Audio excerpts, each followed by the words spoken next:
सर्वांना श्री स्वामी समर्थ. कसे आहात सर्व? तर हा आमचा पहिलाच ब्लॉग आहे. तर माऊली तर स्वामींच्या आरतीला केंद्रात जायला आवडती आहे. छानपैकी तेल वगैरे लावून मस्त असा भांग पाडून झालेला आहे. आणि मग आम्ही सर्वजण निघालो आरतीला. बघा इथं माऊला आणि साईला आरतीला जायला किती आनंद होतोय ते. दोघांची मजा मस्ती चालूच असते. मग जाताना रस्ते आम्हाला त्रास देत्या.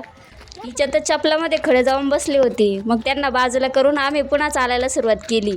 वॉटर ग्राउंडमध्ये काही मुलं क्रिकेट खेळत होते. पुढे आल्यावर बघितलं तर मंडईमध्ये भाज्या अगदी शोभून दिसत होत्या. त्यांना बाय बाय करून आम्ही अशा गप्पा मारत मारत पुढे चाललो होतो. मग कॅमेरा हातात घेऊन यांची अशी मस्त चालू होती. रमत गमत कधी केंद्र आलं कळालंच नाही.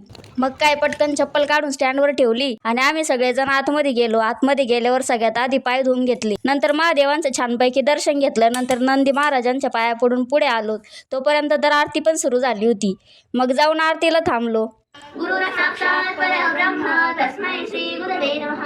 श्री स्वामी समर्थ महाराजाय नमः. ध्यायं ध्यायामि नमस्कारामि समर्पयामि. धूपं वनस्पतिरसोपन्या गन्धादेव गन्धोत्तमामेय सर्वदेवानरति श्री गणपती ओंकारा पीकार गुरु अम्मा तुझा.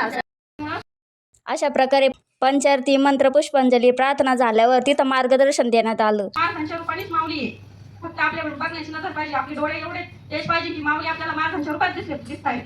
मग आम्ही प्रसाद घेऊन औदुंबराला प्रदक्षिणा मारून पाया पडलो. नंतर स्वामींना मुजरा केला आणि स्वामींचं दर्शन घेतलं. अशा पद्धतीनं आजची आमची आरती झाली. मग आमची येडे चाळे चालू. आरतीनंतर केंद्रात काही मंत्र स्तोत्रांचं हवन घेतात. अशा पद्धतीने आम्ही आरती वगैरे करून पुन्हा घरी जायला निघालो. तर घरी जायला तर खूपच अंधार झाला होता.